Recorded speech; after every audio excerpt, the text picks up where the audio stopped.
ಮಧ್ಯಕ್ಕ ವರ್ಲಿ ಹಿಡಿದು ಹಂಗ ಮಧ್ಯ ಬೇರೆ ಗಟ್ಟಿ ಇದ್ರೆ ಅಕ್ಕಮ್ಮ ಕೈಯಲ್ಲೂ ಬೀಳುವುದಿಲ್ಲ.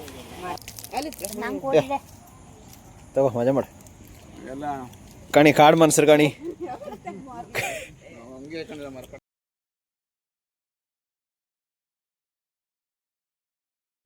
ಮರ ಸುಮಾರು ಒಂದು 70 ವರ್ಷದ ಹಿಂದಿನ ಮರ. ಅದು ಬುಡ ಅಲೆ ಅಂತ ಇರಲಿಲ್ಲ. ಹಾಯ್, ನಾನು ನಿಮ್ಮ ಶ್ರೀ ಕೃಷ್ಣ ಪರಮಾತ್ಮ. ಮಳೆಗಾಲದಾಗೆ ಅಷ್ಟು ಜೋರು ಗಾಳಿ ಮಳೆ ಬಂದರೂ ಬೀಳಲಿಲ್ಲದ ಈ ತೆಂಗಿನ ಮರ ನಿನ್ನೆ ಬಂದದ ಹಗುರ ಮಳೆಗೆ ಬಿದ್ದಿತ್ತು. ಆ ಬದಿ ಬಿದ್ದಿರೆ ಬಾಮಿ ಕೋಳಿಗೂಡೆ ಹಟ್ಟಿ ಮೇಲೆ ಹೊತ್ತಿತ್ತು, ಈಚೆ ಬಿದ್ದಿರೆ ಮನೆ ಮೇಲೆ ಬತ್ತಿತ್ತು. ಆದರೆ ಯಾವುದ್ರ ಮೇಲೂ ಬೀಳ್ದೆ ಅದು ಕರೆಕ್ಟಾದೊಂದು ಜಾಗದಾಗ ಹೋಗಿ ಬಿದ್ದಿತ್ತು. ಇದ್ರ ಬಗ್ಗೆ ಮರಗಳ ತಜ್ಞರು ಎಂತ ಹೇಳ್ತಾರಂತ ಕೇಂಬ ಬನ್ನಿ.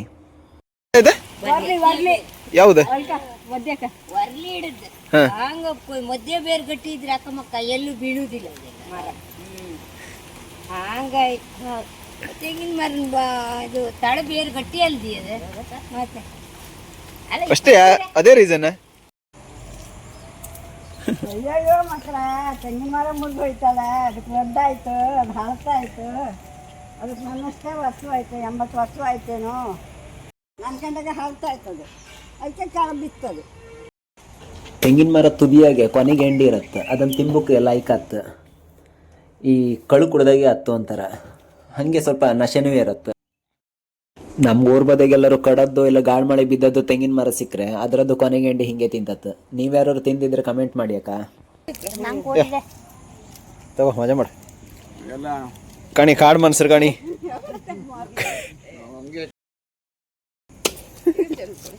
ಪೂರ ಬೇಳದ ಹೂ ಕೊಟ್ಕೊಂಡೆ ದೇಶ ಮನೆಗೆ ಹೂ ಕೊಟ್ಟಾಗಿತ್ತೀವ ಏಳೇಳಿ ಆಗಿಲ್ಲ ಆಗಿಲ್ಲ ಸರಿಯಾಗಿಲ್ಲ, ನಾ ತೆಗೆದು ಸರಿಯೋದಿಲ್ಲ. ಅಲ್ಲ ಇನ್ನೂ ಹೊಡೆಯಿತ್ತು ಇದಲ್ಲ. ದಡ್ಡನ್ ಹೇಳಿ ಕಾಡ್ಪಪ್ಪ ನೋಡಿ ನಮ್ಮನೆ ಕಾಡು ಪಾಪು. ಅಣ್ಣ ಮೊಚ್ಚು ತಕೊಂಡು ಹೊರಟ ಅಂತಂದ್ರೆ ಎಷ್ಟು ತಲೆಗಳು ಉರುಳತ್ತೇನೋ. ಇತ್ತಲ್ಲ ಗೆಂಡಿ. ಹೌದು, ಅದೇ ಗೆಂಡಿಯ ಮರ ಎಂತಕ್ಕೆ ಬಿತ್ತು ವೆಂಕಿದ? ಮರ ಸುಮಾರು ಒಂದು 70 ವರ್ಷದ ಹಿಂದಿನ ಮರ. ಅದು ಬುಡ ಅಲೆ ಅಂತ ಇರಲಿಲ್ಲ.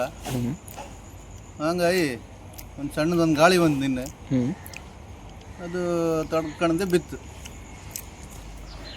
ಸದ್ಯಕ್ಕೆ ಮನೆ ಮೇಲೆ ಬೀಳಲಿಲ್ಲ.